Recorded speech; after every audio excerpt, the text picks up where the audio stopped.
我来守护。丁玲，我只相信我手中之剑。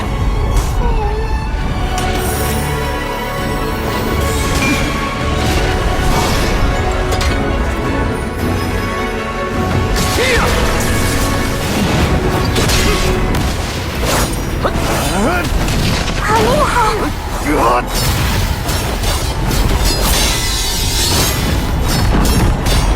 我是气冒琉璃宗少主。这虚假的力量困不住我。你不是修罗神，他竟做到了。考核早已被罗刹神力侵蚀。斩杀幽冥蛛皇，通过。 Woi yo, kumaha gimana kabarnya? Piye kabare? Semoga seluruh sahabat santuy di seluruh penjuru dunia baik-baik aja ya.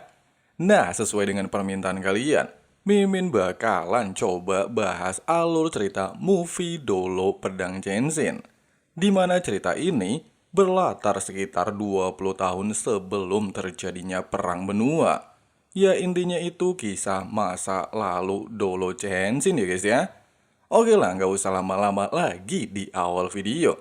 Langsung aja simetriskan posisi rebahan kalian. Inilah waktunya kita baku hantam.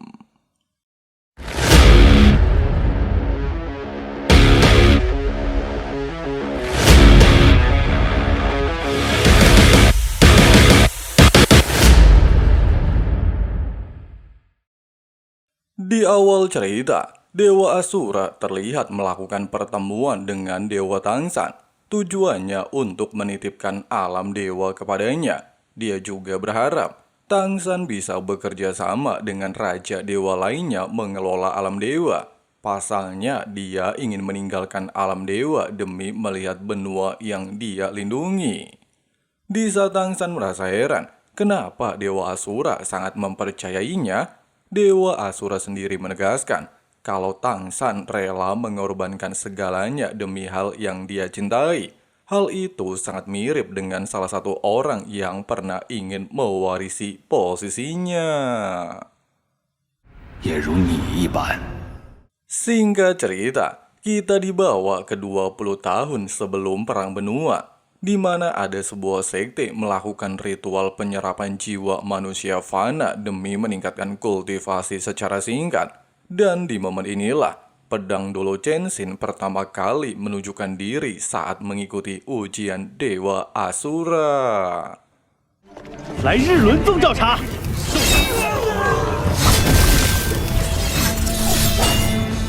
Meskipun Dolo Matahari terlihat murka dan melepaskan teknik terkuatnya, namun bagi Genshin dia adalah sampah, menggunakan cara pintas untuk meningkatkan kultivasi, dan langsung membantai habis seluruh anggota Sekte Matahari.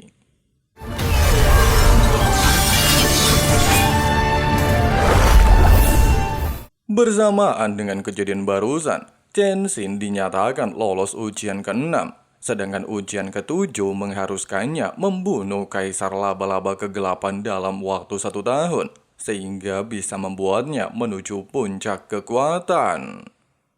Di tempat lain, Ningrongrong bocil terlihat mendapatkan tugas dari ayahnya untuk membeli keperluan sekte.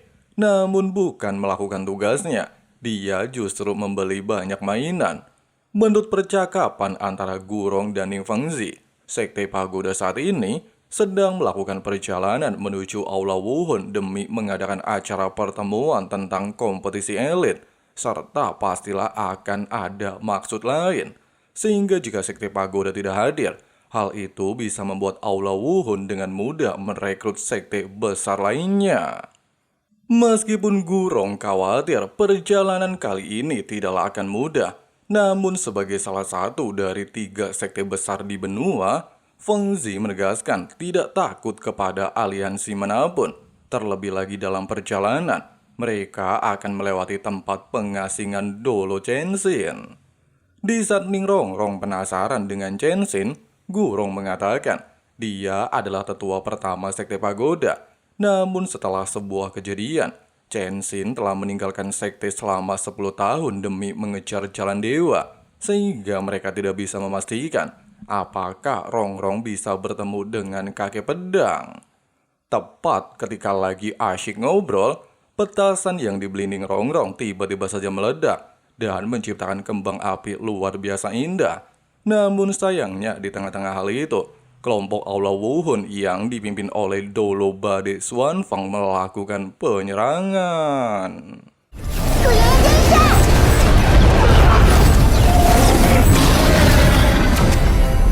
去吧，结阵！ Meskipun pada awalnya, Xuanfang meminta dengan baik-baik kepada Ning Fengzi untuk bergabung dengan Aula Wuhun, namun sayangnya Fengzi menolaknya, sehingga baku hantam tidaklah bisa terhindarkan. Bahkan Xuanfang berniat untuk menangkap Ning Fengzi, sehingga mengharuskan Gurong kembali turun tangan untuk melindungi seluruh anggota sekte. 风暴神身，看这一招如何？ Meskipun Gurong tertinggal satu level, namun berkat bantuan Pagoda Harta Karun, kekuatannya langsung melonjak drastis dan mampu menggunakan kemampuan transformasi naga tulang, sehingga membuatnya berada di atas angin.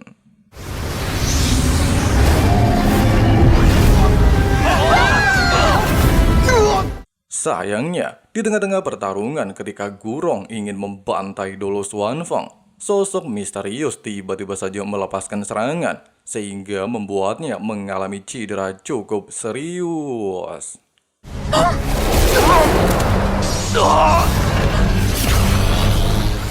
Jatuhnya Gurong sebagai satu-satunya ujung tombak sekte Pagoda membuat keadaan berubah drastis.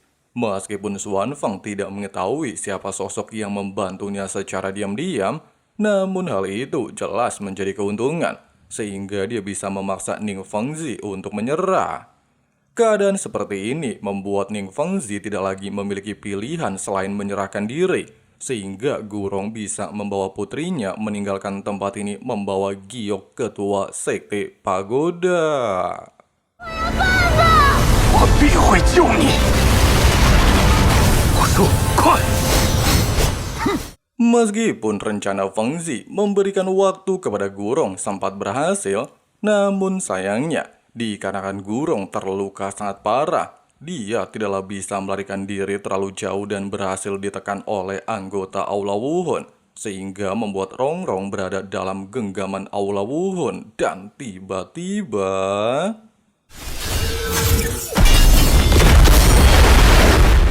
Di saat Rongrong terkejut melihat kemunculan Tenzin yang merupakan sosok yang sering diceritakan bapaknya, bahkan dia meminta bantuan untuk menyelamatkan ayahnya. Tenzin justru bersikap sangat dingin. Dia juga menegaskan tidak ingin ikut campur dalam urusan duniawi, hanya fokus mengejar warisan Dewa Asura. Ucapan menyakitkan Tenzin barusan tidaklah membuat tekad dalam diri Rongrong memudar. Dia bahkan berjanji kepada dirinya sendiri untuk menyelamatkan ayahnya dan melindungi sekte Pagoda, sehingga membuat Tenzin yang awalnya tanpa perasaan sedikit iba mendengarnya.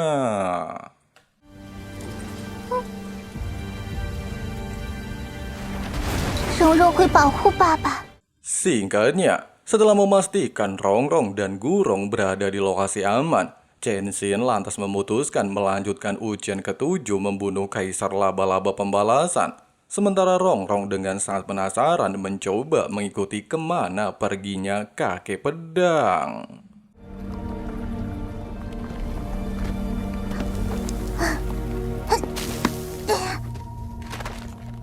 Tepat ketika Tenzin baru saja bertemu dengan Kaisar Laba-Laba dan berhasil membunuhnya dengan satu kali tebasan pedang, hal itu ternyata hanyalah sebuah jebakan, bahkan membuatnya langsung memasuki dunia ilusi.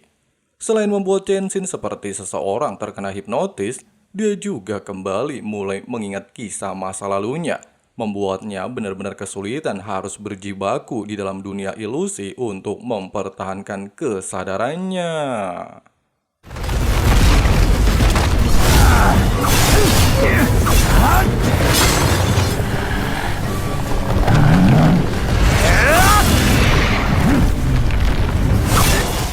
Sayangnya, meskipun Ning Rongrong mencoba untuk membantu dan menyadarkan Tenzin, Hal itu justru membuatnya dalam situasi berbahaya.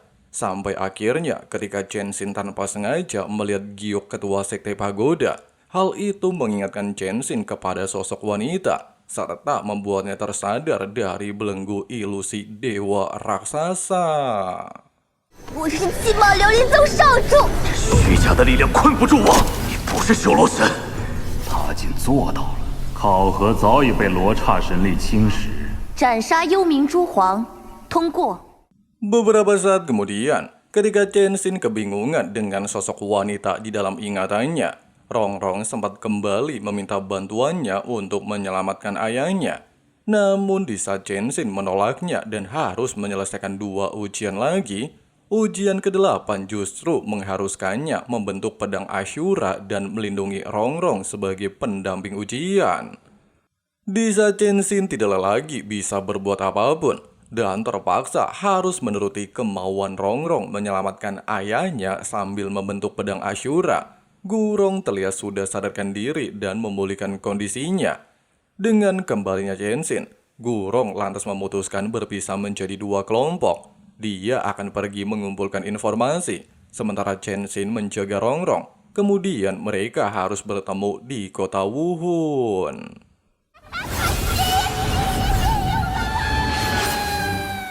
Di sisi lain, Xuan Feng terlihat melaporkan keberhasilan tugas menangkap Ning Fengzi, serta mengatakan ada sosok misterius yang membantunya. Namun sayangnya, Dolo Buaya tidaklah memperdulikan sosok tersebut, serta meminta Xuan Feng untuk mencari Ning Rongrong. Pasalnya tanpa ada putrinya, mereka tidak mungkin bisa memaksa Ning Fengzi. Secara bersama dengan hal itu, Bibi Dong terlihat bersandiwara emosi. Dia juga bertanya, kenapa banyak anggota sekte pagoda di dalam penjara? Sambil mengatakan hal itu bukan urusannya, Dolo Buaya juga menegaskan, Bibi Dong hanyalah paus agung sementara sebelum Qian Rensu dewasa, bahkan memintanya untuk meninggalkan tempat ini. 怎么会有那么多七宝琉璃宗弟子？惊愕斗罗，请你解释一下。 Singkatnya, di saat Xuan Feng dan anggotanya mulai melacak keberadaan Ning Rongrong dari setiap sudut hutan, pasukan Aula Wuhun justru menyebarkan poster Ning Rongrong di setiap sudut kota Noding. Hal itu sempat membuat Xiaowu kecil ketakutan. Pasalnya dia sempat beranggapan gadis di dalam poster adalah dirinya. Namun ternyata ketakutannya tidaklah terbukti.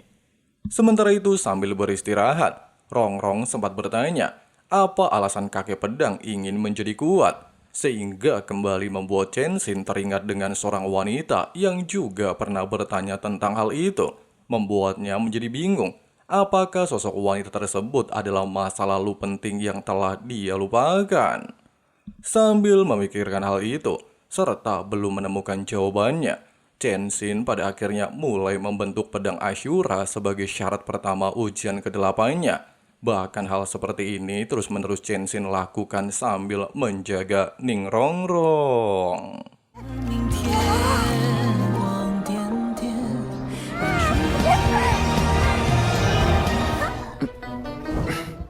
Setibanya di kota Noding, Rongrong terlihat meminta jajan sebuah permen Tanggulu. Namun sayangnya hal itu kembali membuat Chenshin teringat dengan masa lalunya. Bahkan dia dengan kesal menolak permintaan barusan. Hanya saja menyadari sikapnya terlalu kasar kepada seorang bocah, serta Rongrong terlihat sudah kelaparan. Dia pada akhirnya mengajaknya ke sebuah restoran. Meskipun di dalam restoran sempat bertemu dengan anggota Aula Wuhun, tapi melihat penampilan Rongrong sangat berbeda dari poster. Bahkan Rongrong berpura-pura akrab dengan Chenshin layaknya Dugubo dan Duguyan. Hal itu membuat kedua anggota sempat mempercayainya.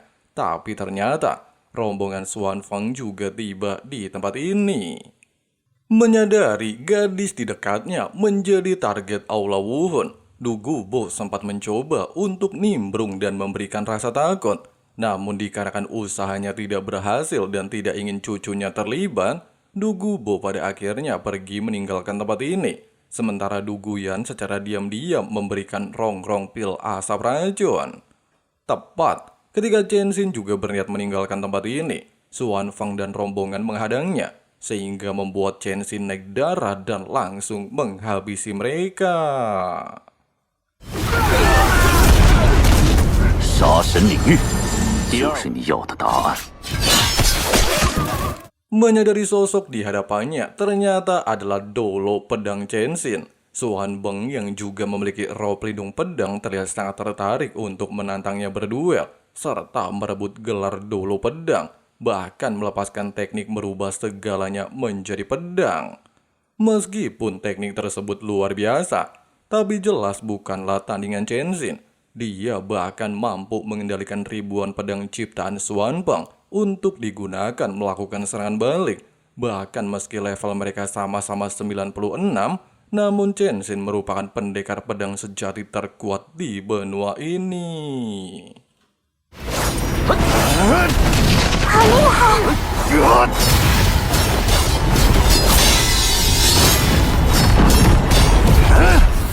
Di saat Suan Feng merasa muak dan melepaskan kemampuan ke-9 dunia pedang untuk menentukan duel, Chen Xin dengan santuy tapi pasti menggunakan teknik ke-8 pedang Chen Xin.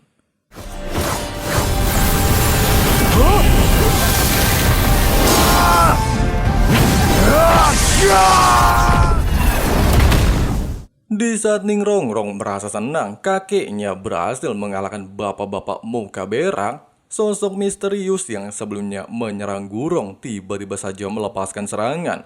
Meskipun Chen Xin mampu memblokirnya, tapi sayangnya serangan barusan mengandung sebuah racun. Sampai akhirnya, ketika Chen Xin benar-benar tidak mampu menahan racun di tubuhnya, serta gagal membentuk pedang Dewa Ashura, Rongrong lantas berinisiatif menggunakan pil asap racun pemberian Duguyan. Meski cara tersebut berhasil membuat mereka terbebas, tapi sayangnya, dikarenakan Chen Xin terinfeksi racun, hal itu membuat mereka terjatuh ke dalam salah satu rumah di desa Roh Mulia. Menyadari kakeknya terluka cukup parah, serta desa Roh Mulia saat ini sudah dipadati oleh anggota Aula Wuhun, Rongrong lantas bertekad untuk melindunginya, bahkan memotong rambutnya demi merubah penampilannya seperti seorang anak laki-laki. Hal itu juga bisa membuatnya bisa bergerak bebas mencari makanan.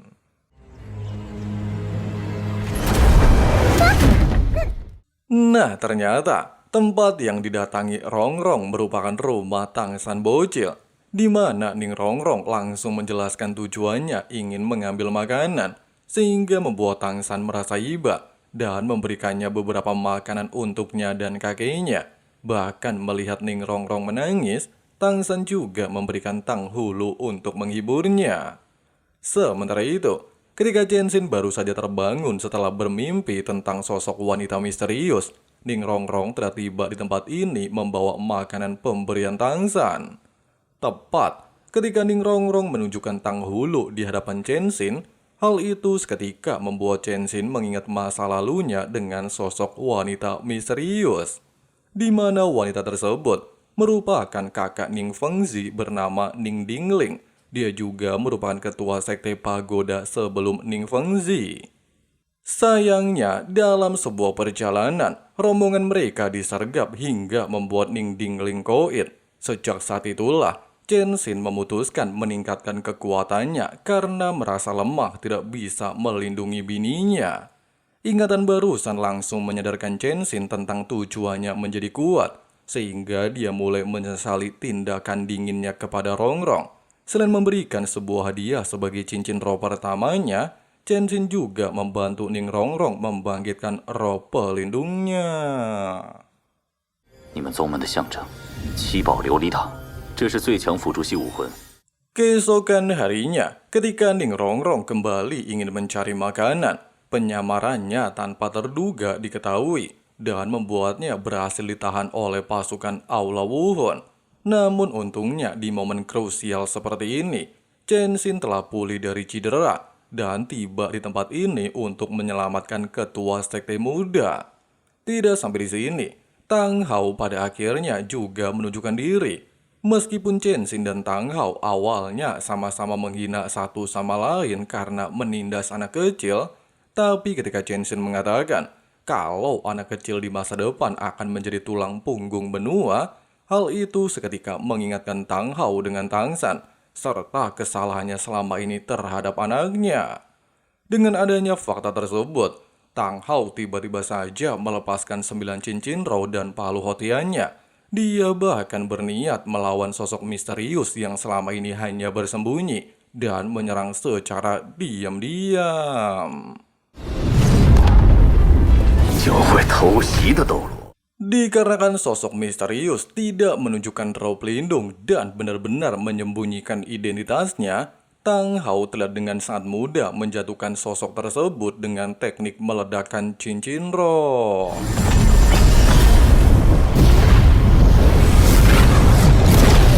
蓉蓉，相信我。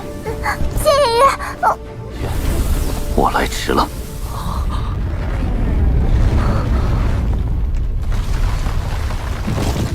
Sementara itu, sambil berterima kasih kepada Rongrong telah menyadarkannya, serta membuatnya mengerti kenapa tidak bisa membentuk pedang Ashura, bahkan telah melupakan alasannya menggunakan pedang demi melindungi orang yang dia cintai, Chen Xin pada akhirnya mampu menyelesaikan ujian ke-8-nya, serta mampu menggunakan teknik pedang Dewa Ashura untuk menghabisi keroco-keroco Aula Wuhun.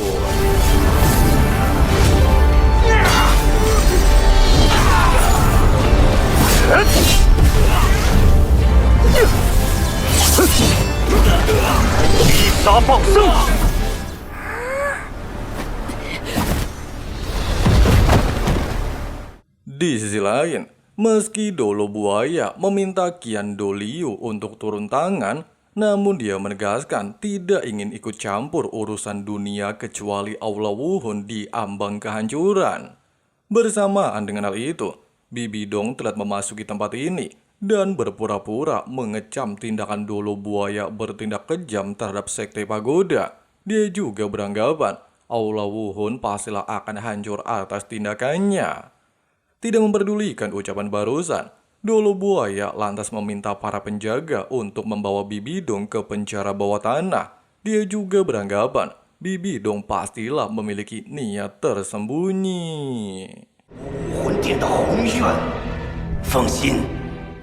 Tidak berselang lama, di saat Ning Qingyu yang merupakan sepupu Ning Fengzi berniat membantu Dolo Buaya menjalankan rencananya, serta mengatasi masalah Sekte Pagoda Harta Karun, Chen Xin sendiri mulai menyadari kalau selama ingatannya ini telah terblokir sejak mengikuti ujian Dewa Asura. Bahkan berkat Ning Rongrong semuanya kembali normal. Bahkan dia berniat mendiskusikan hal penting dengan Tang Hao sebelum kembali melanjutkan perjalanannya. Singkat cerita, setelah kembali bertemu dengan Gurong di kota Wuhun sesuai rencana sebelumnya, Gurong juga telah mendapatkan informasi tentang lokasi penjara Ning Fengzi. Mereka juga dibuat tercengang ketika Ning Qingyu saat ini berperan sebagai ketua sementara dan memimpin Sekte Pagoda menghadiri pertemuan. Ya intinya itu si Ning Qingyu berkhianat ya guys ya.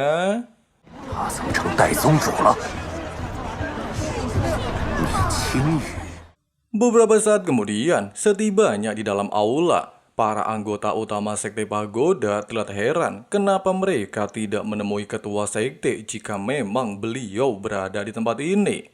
Sambil menegaskan kalau Fengzi butuh perawatan karena terluka cukup serius, Qingyu dan anggotanya juga memutarbalikkan fakta. Mereka justru menuduh Gurong sebagai pengkhianat dan menyerang Ning Fengzi, bahkan menganggap Aula Wuhun adalah sang penyelamat. Meskipun ucapan Qingyu adalah kebohongan, tapi dikarenakan Fengzi dan seluruh murid yang terlibat di penjara, maka hanya Gurong dan Rongrong saja yang mengetahui kebenarannya. Dengan kata lain, hanya dengan menyelamatkan Ning Fengzi, maka kebusukan dan kebenaran barulah akan terungkap. Bersamaan dengan kemunculnya Dolo Buaya sebagai pemimpin pertemuan menggantikan Bibi Dong, Chen Xin lantas secara diam-diam mulai menyelinap ke dalam penjara bawah tanah. Tepat ketika Chen Xin menemukan Ning Fengzi dan masuk ke dalam jebakan formasi, dia sempat ingin menghancurkannya. Namun mereka tiba-tiba dikejutkan melihat Bibidong juga berada di dalam penjara. Bahkan Bibidong meminta mereka untuk segera menuju tempat pertemuan. Jika tidak, seluruh sekte akan dikuasai oleh Aula Wuhun. Dan tiba-tiba... 这就是修罗之力，竟然撑爆了法阵。 Di aula pertemuan, Dolo Buaya lantas mengutarakan cita-cita Aula Wuhun untuk menyatukan seluruh Master Roh, memimpin mereka menuju puncak benua. Di saat beberapa sekte ragu dengan perkataan barusan, Ning Qingyu justru menyatakan kesediaan sekte Pagoda bergabung dengan Aula Wuhun. Dia juga mengatakan kalau Aula Wuhun telah berjasa menyelamatkan sektenya dari kehancuran.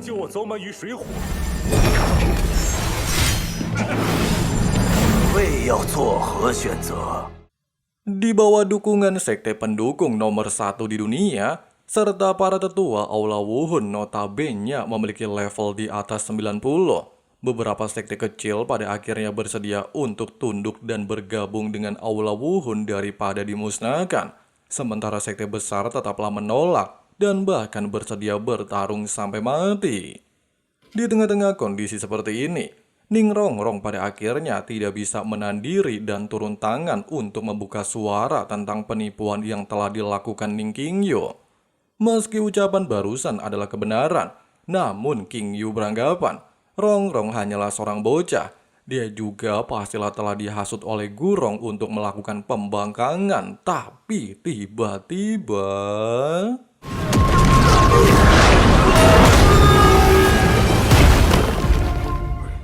kemunculan pedang Dolo Chenshin dan didukung oleh kedua kakeknya, Rongrong menjadi semakin berani membuka kebusukan Ning Qingyu. Dia juga beranggapan sekte Pagoda bukanlah sebuah boneka yang bisa dikuasai oleh pihak lain, serta menegaskan kalau Aula Wuhun justru telah menyerang dan menculik ayahnya, sangat berbeda dengan penjelasan Qingyu sebelumnya.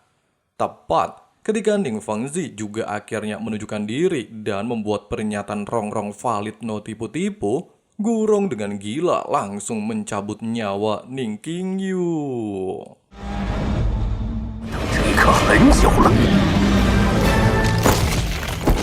Kemunculan Ning Fengzi dan konspirasi mereka akhirnya terbongkar. Hal itu membuat Dolo Buaya tidaklah lagi bisa meredam suasana, sehingga dia pada akhirnya menggunakan cara kedua untuk memaksa seluruh sekte dengan pertumpahan darah, serta mengharuskan seluruh sekte bekerja sama untuk mengatasi kekuatan Dolo Buaya dan anggotanya.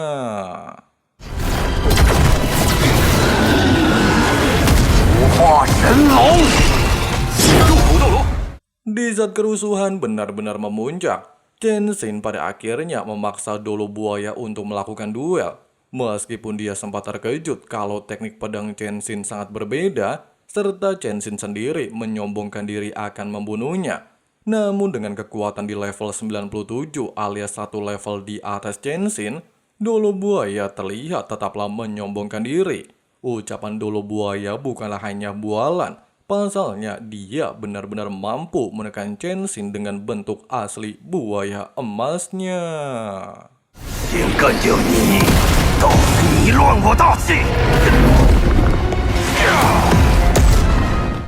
Meskipun keadaan sempat membuat Chenshin terpojok, tapi jangan lupa dia telah melewati 8 ujian Dewa Asura, sehingga mampu mengendalikan sedikit kekuatan pedang Dewa Ashura. Bahkan meski Dolo Buaya telah menggunakan kemampuan ke-9-nya, hal itu tidaklah berguna melawan kemampuan pedang Dewa Asura.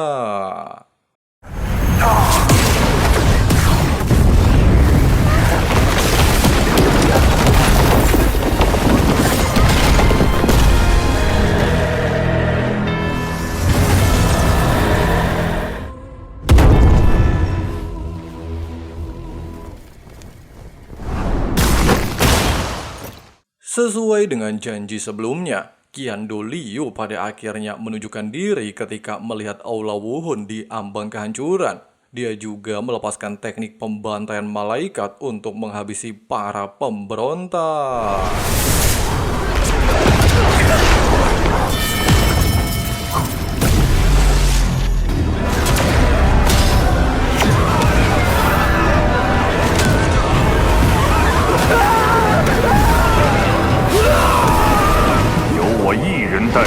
魂殿。 Merasa tidak bisa tinggal diam dan keselamatan Feng Zi bersama Rongrong terancam, Chen Xin pada akhirnya kembali harus turun tangan menghadang tindakan Qian Doliu. 修罗七杀。 Menyadari Chen Xin telah memiliki jalan warisan Dewa Asura serta memiliki tekad seperti almarhum bapaknya, Qian Doliu lantas menjanjikan akan membebaskan seluruh orang asalkan Chen Xin bisa melukainya. Hal ini dia lakukan demi menghormati warisan Dewa Asura. Meskipun dalam usahanya, Chen Xin telah mengerahkan banyak kekuatan dewa, namun sayangnya menghadapi level 99 bukanlah sesuatu yang mudah. Hal itu masih membuatnya memiliki kesenjangan cukup jauh dengan Qian Doliu.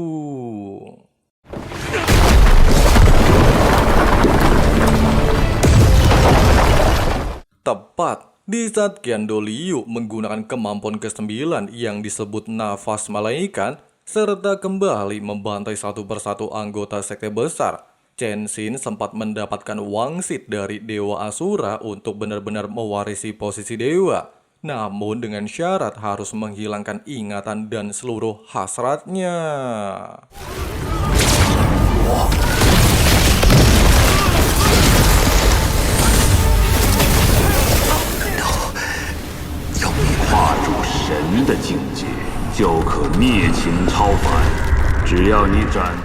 Belum sempat Chen Xin membuat pilihan dan masih ragu untuk menghapus seluruh masa lalunya, Ding Rongrong tiba-tiba saja bertindak nekat menggunakan pagoda harta karun untuk melindunginya, sehingga membuat Chen Xin langsung teringat dengan almarhum istrinya yang selalu saja memiliki tekad untuk melindungi orang-orang yang dia cintai. 你想做什么？ 陈曦，快走！ 荣荣，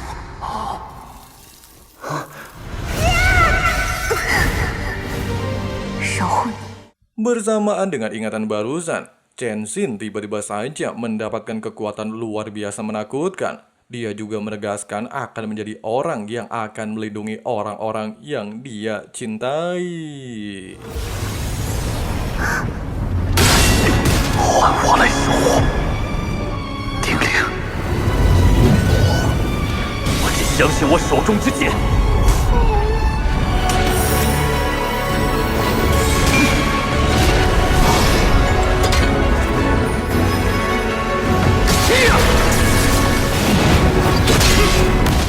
Meskipun Qian Doliu sempat menyombongkan diri, usaha yang dilakukan Chen Xin akan sia-sia saja. Namun siapa sangka, Chen Xin menggunakan teknik peledak cincin roh yang sebelumnya telah dia pelajari dari Tang Hao. Bahkan meskipun tindakan ini akan membuatnya kehilangan warisan dewa saat meledakkan pedang Dewa Asura menjadi kekuatan, tapi dia tidaklah memperdulikannya.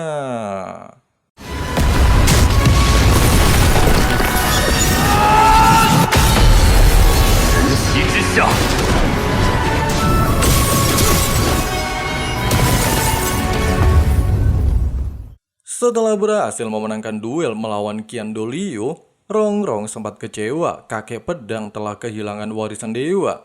Terlebih lagi dia selalu berdoa supaya kakeknya menjadi seorang dewa. Tapi hal itu justru tidak dihiraukan oleh Chen Xin. Dia juga bertujuan untuk menempuh jalan dewanya sendiri. Sementara itu, ketika Qian Doliu dengan berat hati harus merelakan kejadian ini, Bibi Dong pada akhirnya terbebas dari penjara bawah tanah. Bahkan fakta mengatakan, sosok misterius yang selama ini bertindak diam-diam adalah dirinya. Dia juga telah merencanakan banyak hal untuk menggantikan tujuan para tetua yang telah gagal.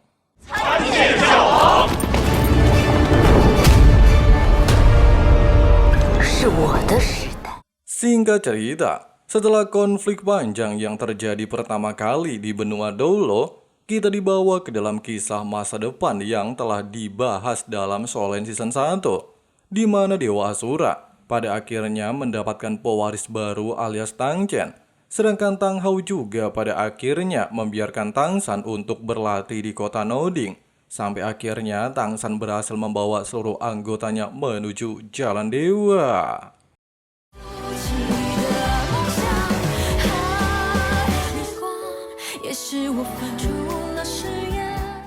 20 tahun kemudian, Chen Xin tiba-tiba saja terbangun dan merasa heran. Pasalnya dalam ingatannya, dia dan Gurong sebelumnya telah mengorbankan nyawa. Di momen inilah Oscar menjelaskan, sejak dia dan Ning Rongrong menjadi dewa makanan dan Dewi 9 warna, mereka mampu mengembangkan teknik fusi kebangkitan, serta mampu membangkitkan orang-orang yang mereka cintai. Hal itu juga termasuk Dugubo dan Gurong yang saat ini kembali hidup di alam dewa. Bersama dengan kejutan tersebut, Raja Dewa Tangsan pada akhirnya menunjukkan diri, serta meminta Dolo Pedang Chen Xin untuk membuka warisan Dewa Pedang. Nah guys, begitulah alur cerita versi Abang Frank di full movie Pedang Dolo Chen Xin-nya. Ya sebenarnya sih lumayan menarik ceritanya guys ya. Kita dibawa ke kisah 20 tahun sebelum kisah Tangsan terjadi, di mana yang menjadi sebuah fakta, ternyata Dolo Chen Xin merupakan pewaris pertama Dewa Asura ya guys ya. Tapi dikarenakan dia tidaklah ingin kehilangan ingatan masa lalunya, hal itu membuatnya harus merelakan ujian Dewa Asura. Padahal tinggal satu langkah lagi ya guys ya. Ya bisa dibilang, pengorbanan Chen Xin benar-benar luar biasa untuk sekte pagoda ya guys ya. Oke lah, makasih banyak buat teman-teman yang udah nonton sampai habis. Di sini Abang Frank si ketua sekte undur diri dulu. See you next time guys. They tell me that I'm never gonna make it. They want me to do something that can make sense. They hate when I keep dreaming I'll be famous, but I don't give a fuck, I'ma keep chasing. They tell me that I'm never gonna make it. They want me to do something that can make sense. They hate when I keep dreaming I'll be famous, but I don't give a fuck, I'ma keep chasing. I think this life could be special if I get rid of the devils. They think that I am a rebel, I think they want me to settle. There's nobody on my level. They think that work is too stressful, I think that work is essential. The grind is all in your mental, and I don't think you understand what I'll go through just to be in control of my life soon. All the negativity, man, I'm immune. I don't really need a mask with all I've been through. I've been making changes for the ages. 5-10 year plans are contagious. I attack that shit, I'm tenacious. And if you ain't, get the fuck out of my way then. Got one life, I won't regret it. I will fight until I get it. I'll look back one day from heaven and say, damn, I learned some lessons. And say, damn, I have no questions. I had fun in every second, and the journey was a blessing, yeah.